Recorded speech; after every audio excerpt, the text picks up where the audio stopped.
sup merah segar dari 7 kelamin laki-laki yang nggak impoten. Incarannya itu sebagai anak laki-laki. Jadi secara nggak langsung tuh mereka kanibal. Guys, di tahun 2024 ini, di era globalisasi, dimana semua teknologi udah berkembang banget, ilmu pengetahuan udah berkembang pesat, kalian masih percaya nggak sama supranatural, apalagi dukun? Jadi di sini aku mau ceritain tentang dukun yang melakukan malpraktik.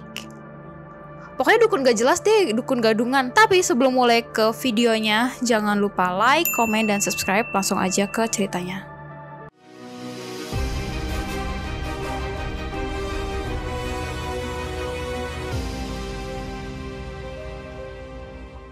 Halo guys, balik lagi di segmen Ruang Investigasi. Kali ini aku mau ngebahas tentang Muhammad Delfi yang berasal dari Riau, yang dia ini melakukan banyak pendiskonan nyawa terhadap anak-anak yang diantaranya banyak yang masih di bawah umur demi suatu syarat mendapatkan ilmu agar dia menjadi orang yang sakti seperti bapaknya. Jadi si Muhammad Delfi ini merupakan seorang pemuda yang tinggal di Siak, Kepulauan Riau. Dia ini tinggal sama ayahnya, Basri Tanjung. Ayahnya ini kalau misalnya di hari-hari biasa dia itu jualan sate gerobak gitu keliling-keliling kampung. Tapi ayahnya si Delfi ini, si Pak Basri, juga dikenal sebagai dukun yang sakti di desanya. Jadi si Pak Basri ini sering banget nih ngobatin orang yang kalau misalnya pegel dikit dipijet pegelnya, terus dibilang kayak ini mah ketempelan jin, ini mah ketempelan setan. Padahal mah itu emang pegelino aja dan dipijit-pijit sebentar hilang. Dan bisa juga kalian ngerasa gak sih kalau misalnya perdukunan itu kadang itu tuh emang sugesti kita aja. Kayak misalnya kayak kita demam, aduh ini tuh ditempelin ya udah disembur air, disuruh tidur, didoain apa segala macem, akhirnya kita sembuh. Tapi bisa jadi itu sugesti kita nggak sih? Kan kita sakit, terus kita ngerasa oh kita percaya nih sama si dukun ini, kita disembuhin, terus kita tidur istirahat, sugesti kita mikir kita bakal sembuh, ya udah besoknya sembuh. Tapi menurut kalian gimana? Nggak tahu sih, aku pribadi bingung. Nah maaf ya, kebanyakan basa-basi. Muhammad Delfi ini kepengen kayak bapaknya.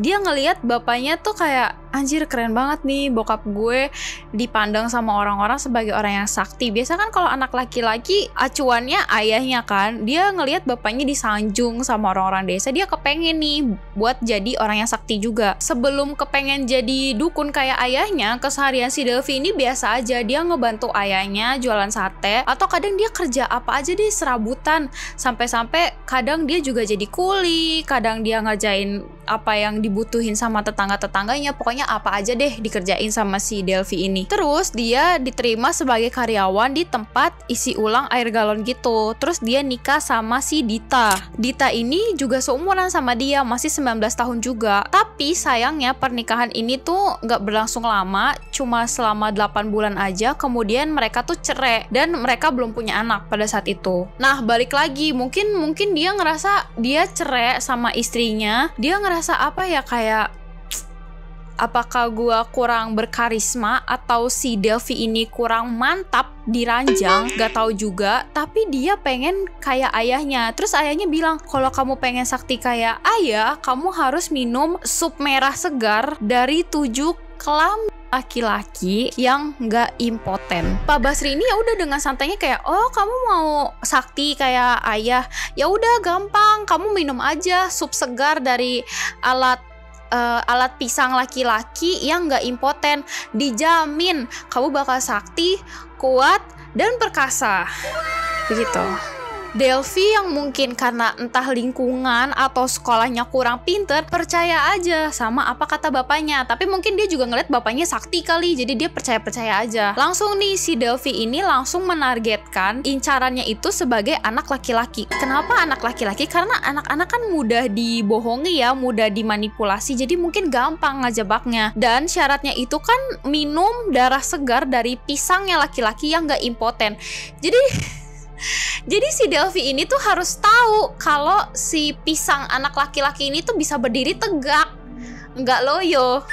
Tapi di sini nggak dijelasin ya, si Delfi ini taunya gimana nggak dijelasin. Dan sejujurnya aku juga nggak pengen tahu juga sih. Jadi intinya kalau misalnya si Delvi ini udah ngelihat, oke, anak ini pisangnya bisa berdiri tegak, langsung dipotong saat itu juga dalam kondisi anaknya masih hidup dan pisangnya lagi berdiri. Terus kalau misalnya udah nih dipangkas pisangnya sudah dipotong, kan keluar tuh sirup merahnya, itu sebagian dia minum dan sebagian lagi dia balur ke badannya. Geli banget. Terus untuk membungkam para korbannya, jadi setelah pisangnya itu diiris, si Delvi ini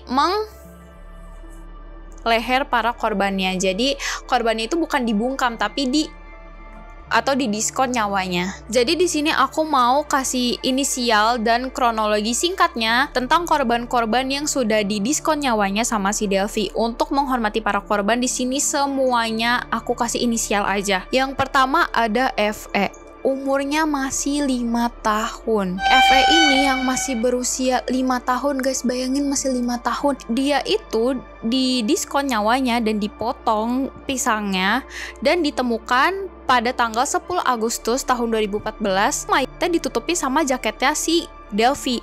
Di situ juga ditemukan ada sendal dan celana dalamnya si anak ini. Terus ada korban yang berinisial A, usianya sudah 40 tahun. Di sini cuma dituliskan kalau misalnya si A ini dibujuk dan dirayu, abis itu dibawa ke tempat sepi, lalu dipotong pisangnya dan atau didiskon nyawanya. Kerangka korban ditemukan pada 7 Agustus tahun 2014 dan tersangkanya ini ada si Delvi dan mantan istrinya si Dita. Jadi mereka melancarkan aksinya itu pas si Delvi sama si Dita ini masih suami istri, tapi sekarang mereka udah cerai. Bayangin istrinya ikut-ikutan. Terus ada korban yang bernama MH, umurnya udah 19 tahun dan dia itu awalnya dibujuk mancing kan, kayak ayo mancing, terus mancingnya tuh dibawa ke tempat yang sepi dan sama kayak korban-korban sebelumnya, pisangnya dipotong dan didiskon nyawanya. Selanjutnya, anak laki-laki bernama RH, inisialnya RH, usianya masih 10 tahun dan kejadian ini dilakukan pas si Delvi ini juga masih menikah sama si Dita. Modusnya itu diajak main ke rumahnya Delvi sama Dita, kan mereka berdua belum punya anak kan.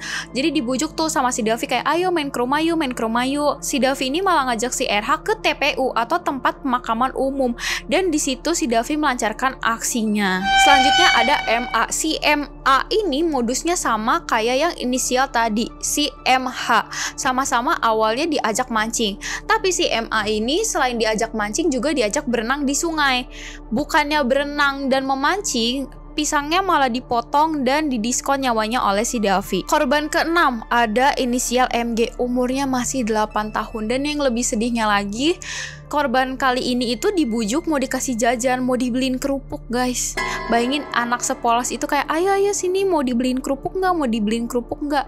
Cuma karena rayuan kerupuk si anak itu direnggut nyawanya dengan cara yang tragis gitu loh guys. Menurut aku sih ini gak manusiawi ya, kayak ini udah gila banget. Dan yang ketujuh atau korban terakhir adalah FM, usianya 10 tahun dan dia dibujuk buat mancing lagi. Dan ya seperti semua korban sebelumnya, nggak ada yang namanya mancing-mancing beneran. Pisangnya dipotong dan didiskon nyawanya. Dan untuk korban yang terakhir nih guys, yang ketujuh, selain Delvi dibantu sama mantan istrinya si Dita, dia juga dibantu sama temennya yang bernama Sopian. Si Sopian ini dijanjiin sama si Delvi uang sebesar 500.000 buat menyembunyikan mayatnya. Jadi kayak, ayo bantuin gua. Kalau misalnya lu bantuin gua buat mendiskon nyawa nih orang dan jasadnya lu sembunyiin, lu dapat uang 500.000. Terus si Sopian mau aja. Untuk memudahkan menghilangkan jejak, si 3 orang gak jelas, stres dan gak waras ini daging korbannya dan dagingnya itu sebagian dijual ke tetangga-tetangganya dan mereka bilang kalau itu daging sapi murah. Terus mereka lagi BO kayak, ini ada daging sapi murah nih, kita lagi butuh uang, mau beli nggak? Sialnya, apesnya daging itu dibeli oleh seorang ibu rumah tangga bernama Ibu Rawati. Kan orang-orang juga mungkin nggak percaya kali ya, kayak ini si Delvi sama si Sopian dapat daging sapi sebanyak ini dari mana? Jadi mereka juga bilang selain daging sapi, ini juga daging biawak, karena kan tetangga-tetangga juga sering lihat mereka mancing.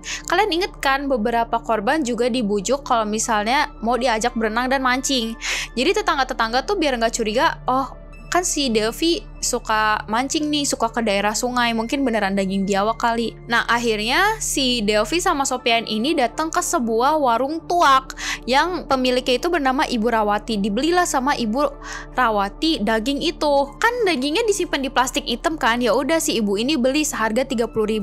Dan di dalam plastik itu ternyata isinya jantung sama hati manusia. Terus si Ibu Rawati mungkin aku juga nggak ngerti, mungkin si Ibu Rawati ini ya pasti ya, yang udah pasti fix banget dia nggak pernah mendiskon nyawa manusia dan melihat langsung hati serta jantung manusia.